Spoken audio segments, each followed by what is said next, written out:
What's going on, guys? It's Adam P and welcome back to the overnight stay vlogs. I had originally retired this series in the UK, strictly Champions League abroad only travel vlogs, but I wanted to bring it back. Actually, I wanted to make the series again, but to put a bit of a twist on it. So we're going to show you my travel experience, of course. We're going to show you my hotels, of course, just like we normally do, but I wanted to almost make a bit of a case study series now. I wanted to have a burning question that we just talk about and we discuss in this video. Big one today: is the UK safe to travel to? I've been someone who's had the fortunate opportunity of being able to go hundreds of places in the UK because of you guys, because of your support. I actually fund my own trips. I go to Newcastle United away games. We're playing Brighton tomorrow. I paid a lot of money to get down here on the train, stay in the hotels, and I'm just here to enjoy an experience, but also to show you my stories over the years. I've had some horrific stories to tell here. I also haven't been uploading much at all over the past week. I want to tell you a bit more of my personal life. It's just a bit of a personal video where we're going to answer some questions. Is it safe for football fans to travel in the UK? Newcastle United fan wanting to go to any away game, can you wear your club colours in every single possible city? I'm here to tell you my personal experience. Guys are new around here, make sure I get down there, hit that subscribe button, join the journey so you don't miss out on any upcoming videos. The next overnight stay vlog you'll see. The Brentford game I probably will do one, but Marseille is coming up next month. You want to talk about a dangerous game, Marseille is the worst you're going to see as a Newcastle United fan. We'll show you that next month, but for now, let me take you back to the start of the day as I arrive at Darlington train station.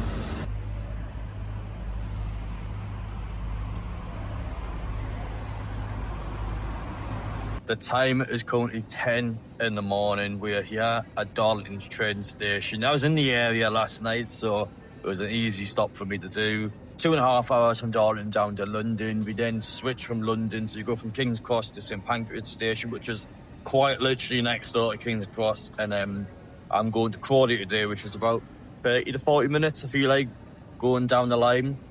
Basically the reason why I'm staying in Crawley, so from London to Brighton, it's a 1 hour trip. Crawley is right in between there, and the hotels there are cheaper. And someone who, of course, travels to so many Newcastle United away games, I just wanted to go somewhere different. So we are going to a place that I've been once, but I haven't been properly to Crawley. So we're going to see what the place is actually like. I feel like these overnight stay vlogs as well. One of the reasons why I stopped this series in the first place is due to the fact that I'm just going to the same places every single season. And there's only so many times I could go to, let's say, go to Bournemouth away, and you guys do see Bournemouth content. I feel like I've got to have a twist on it. You've got to do something interesting. If you don't do something interesting, it can kind of be a bit formulaic, I would argue. Champions League ones, you're going to see all 4 Champions League games. And for some of the overnight stay vlogs, well, I don't even go to the hotels anymore. For example, what am I going to do for Sunderland away? Like how is Sunderland away going to work on an overnight stay vlog? I don't go to many of the away games anymore in the hotels. I do the long ones. Any ones that are London onwards I do, but probably about half the league now. You're talking less than 3 hours in a car, so for me it's just easier and a much more cheaper option. But 100% Champions League matches. It'll be any far away games this season. We'll do the overnight stay vlogs if I feel like there's a vlog to be made, but we'll try and get back into a proper routine for these longer trips. One thing I do have to say, and a big disclaimer in this video for anyone that wants to travel to Newcastle United away games, the train prices are mental. I feel like I say this every single time I go on, but for me to get to Crawley, a return ticket, and my actual return times as well, it's quite early in the morning. Like I'm not picking, I guess, I'm not picking the best of times either, so I'm picking quite out of peak times. £124 to go to Crawley, not even Brighton. Probably around £140 return to go to Brighton, which I just feel like is crazy. My flights, believe it or not, to Union SG, £96 when I went to book it. Straight away went to book that one, and I feel like Leverkusen was cheaper as well. I'm sure I paid Leverkusen and Union SG. Both of those flights were actually cheaper than it is to get the train in the UK. It's just how expensive the train prices are. Hotels around the same, so the hotel is not too bad, 60 a night, but the train prices, once again, just like every single trip at this point, have just absolutely skyrocketed the price cost it takes to get in the away game.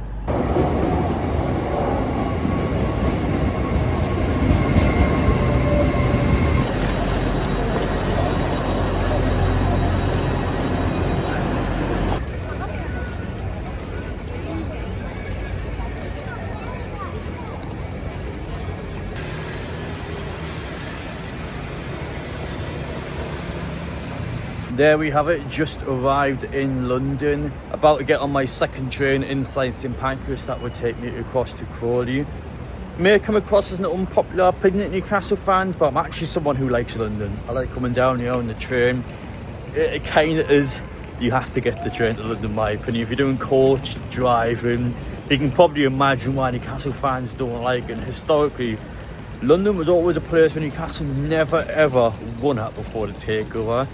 Now that we've had our takeover, much better record down here as well. The exception of Crystal Palace. I don't like Croydon, I don't like Selhurst Park, and I don't like Palace. And we have a honking record at Palace anyway. That's the only London away game I can't stand, but the rest of them I like. I enjoy going to the games. Have to come here on the train though. For any Newcastle fan watching this video who doesn't know what it's like doing it, 6 hours there on the coast, 6 hours back, and most of the time we never got the best of results. So I can understand why fans have a bit of a stigma towards London, but I'm telling you now, for the away games, the grounds, any atmosphere, I do like coming here. So just to show you the layout a little bit, how St Pancras works. So that's actually the Eurostar entrance over there. So of course you'll check in. For Newcastle fans that are going to our Champions League matches, this is the train that will take you across to Paris, it will take you across to Marseille, and some fans used it to get the Uni SG game as well. Now I'm someone that never ever got the Eurostar before, and I kind of got a big reason for that. I just think it's quite time consuming now. For example, like, why would I do 3 hours to London on a train, then a further 3 hours or so from London and Paris, where I can just get a 1 hour direct flight from Newcastle to Paris itself. So it's Eurostar. As much as I would love to do it, I just don't feel like it's that practical, I guess. I feel like I'd rather just get the flight. But yeah, for Newcastle fans, that is where Eurostar will be. As for the Brighton train, it's all the way down here and down the stairs, and it's like 2 floors down or something like that, so it's a bit awkward. And you see as well, to give you a good example in the video, it's always busy here. There's always people that stand your way, there's always people that get right in front of you when you're trying to walk around. It's a bit of a nightmare, but yeah, I'll be down there in a couple minutes. It's not doing too bad so far. That is what you call timing, by the way. My train's not supposed to be for another 25 minutes, but this one's lenient enough where you should just be able to get into anyone. Three Bridge is exactly the spot I'm going to as well, and this is the final stop on this train. We're just going to take this one up.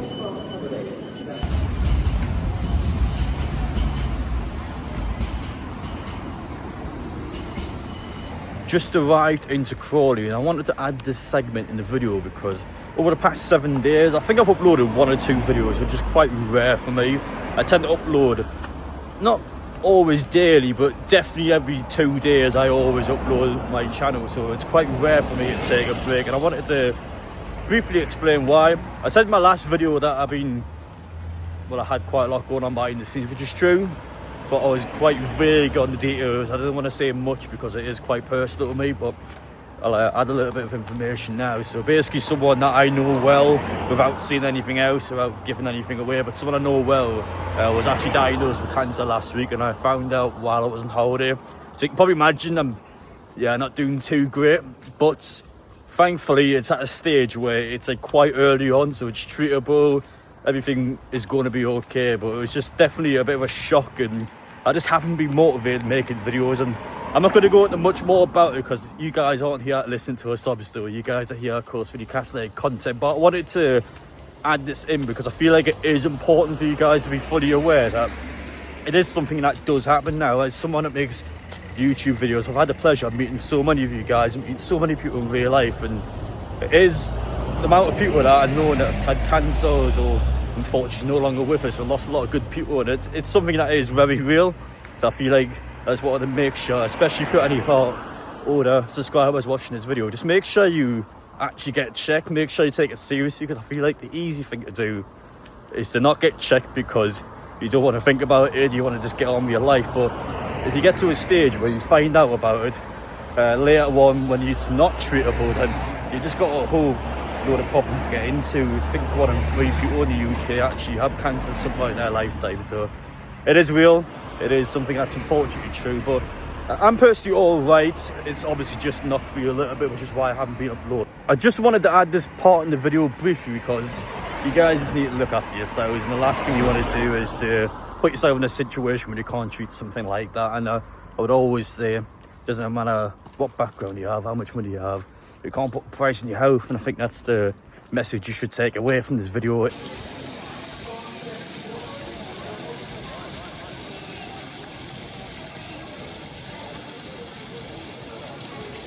I have to be honest, I've been surprised the quality so far. It is a lot better than I thought it would be. Now, I wanted to answer a couple of burning questions in this video. Two main questions, I would argue. Is the UK safe to travel to? And for a Newcastle United fan, a football fan, is it safe to go all these places across the UK by yourself, wearing club colours? Is this a good idea to do? Now, I've had the pleasure, I've been full-time on YouTube for 4 years now. I've had the chance to go to effectively every single big city, I would say, in the UK. I've stayed in the hotels, I've been out in my club colours. You can see I travel alone. I've had the chance of just taking cities in and having personal experiences as well. And to answer the first question, is the UK safe to be in? Is it safe to travel to? I would say yes, but with a big point to make. If I was a girl, so let's say now I was actually a girl doing the exact same thing, I personally believe I would have a different experience. I'm quite big on that, and the reason why I'm quite big on that, especially when I was a bit younger, I used to go to the nightclubs quite a lot. Always did the nightlife in Newcastle. I used to go out every single week. The amount of spiking regarding young girls, of course, people looking to take advantage of them, that's a serious thing. That's real. That's not me just blowing smoke to me back. So that is something that honestly happens at a lot of nightclubs and bars. I would say walking around on an everyday basis, I would still say in isolated instances, if you were to walk around late at night by yourself and you are a girl, I think it would be different if you were a boy. I think you would have a different experience. But me, I've had a couple of isolated instances. I think the worst I've had is someone attempting to steal my phone once in Croydon. Walking down an alleyway late at night, probably my fault to be fair. I'm trying to upload my video, I need to go out and about so I can use the data because the hotel Wi-Fi sucks. I do that, some gentleman comes up to me, clearly you can tell straight away he's clearly not the sort of person you would trust. Ask, can I use your phone to ring someone? No, just straight up no, you can't do that, and you need to be quite firm, you need to be quite strong on things like that, because people walk all over you if you don't do stuff like that.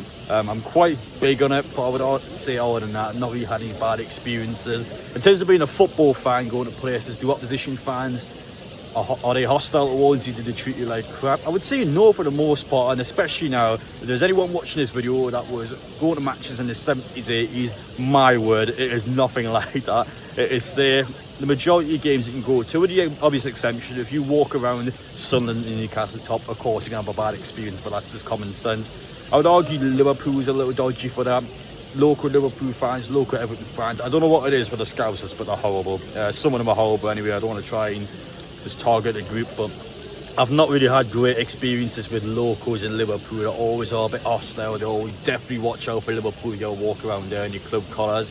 I've had a bad experience in Sheffield Wednesday. They were quite bad when I was down there. Again, that's an isolated cup game when they won, so of course they're going to be buzzing. But Sheffield Wednesday is probably the worst actual opposition team I've had that's just been nasty towards Newcastle fans. But other than that, I think the obvious point in the UK is stealing. I'm holding my case now, I'm holding my possessions now. I always wear zip pockets. If you are someone that goes out and about not wearing zip pockets, you're always just asking for things to fall out, and if you lose something, you're not going to get it back. I think that's probably the worst thing I would say about the UK.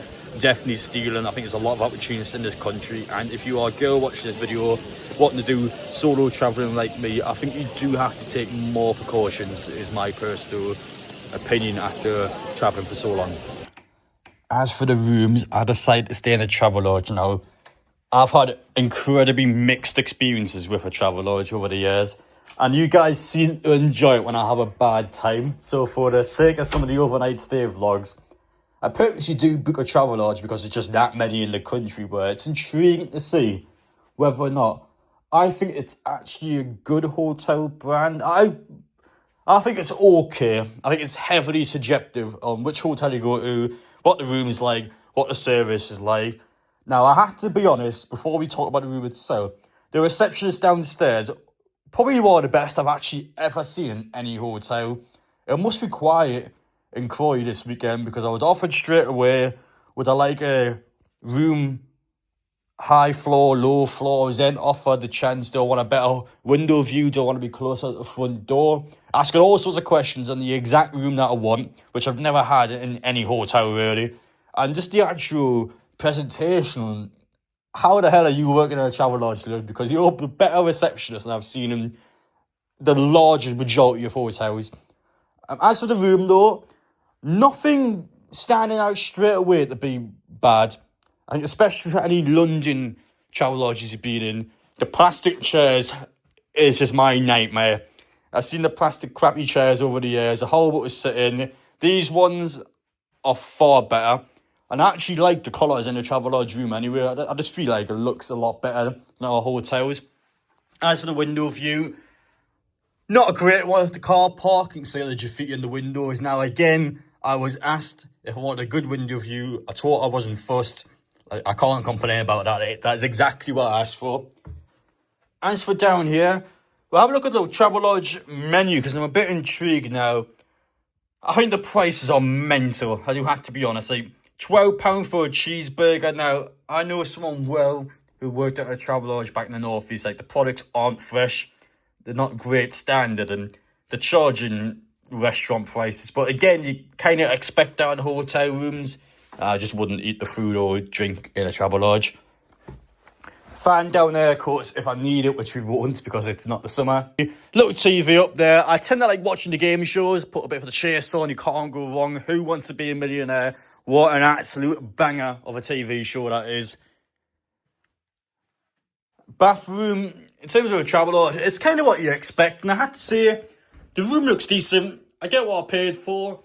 I think the room is up to standard. I think so far, I might see something later on, fair enough. But on a first impression, I have to say the room is spot on. I don't think there's anything wrong with it. And as far as the travel lodge goes, definitely one of the better ones I've been to. Birmingham New Street, do not go to Birmingham New Street. That is my promise now. And never ever book a Britannia hotel. Britannia, by far, the worst hotel chain I've stayed in.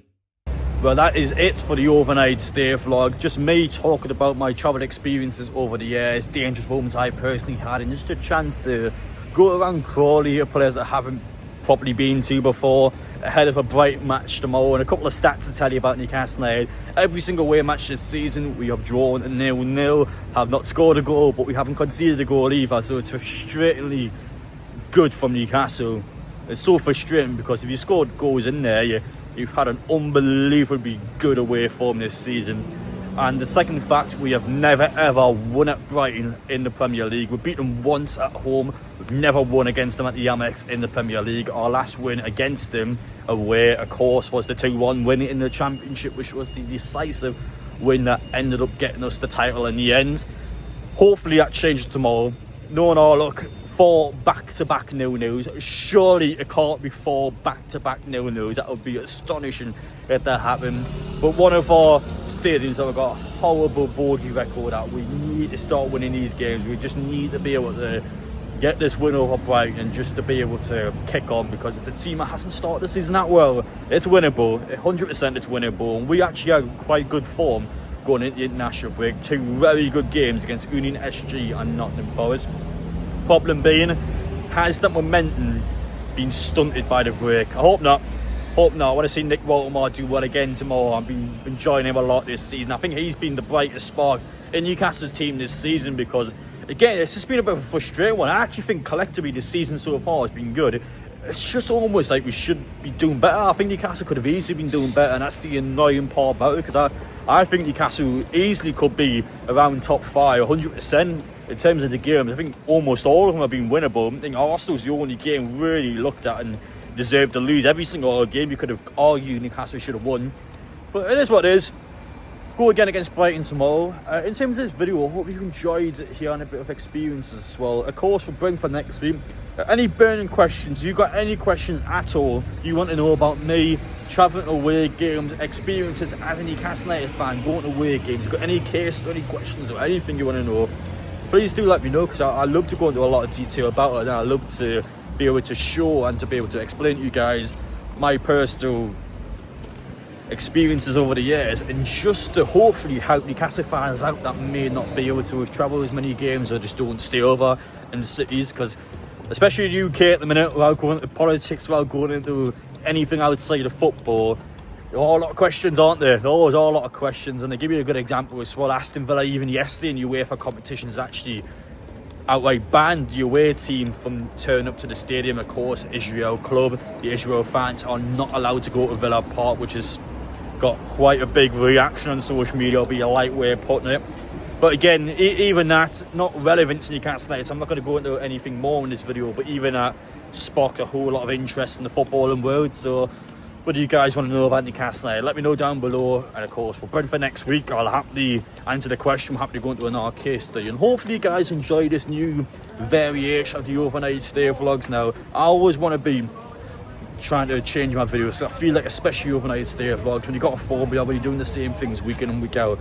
And as a Newcastle fan as well, I'm travelling to the same places. So it's kind of like, well, I'm not really experiencing anything new, so I want to make sure these videos are different. I want them to be engaging as well, and of course, as a content creator, I always want to be better. I want you guys to be able to enjoy a better video, and I want to be able to publish better quality content. So please do let me know your opinions down below. Appreciate you watching. Take care. See you tomorrow for the match day vlog against Brighton. I'm confident. I think we are going to win. I'm going to go 2-0 Newcastle. I actually think we'll get a clean sheet, and I think finally we'll break this Premier League record at the Amex.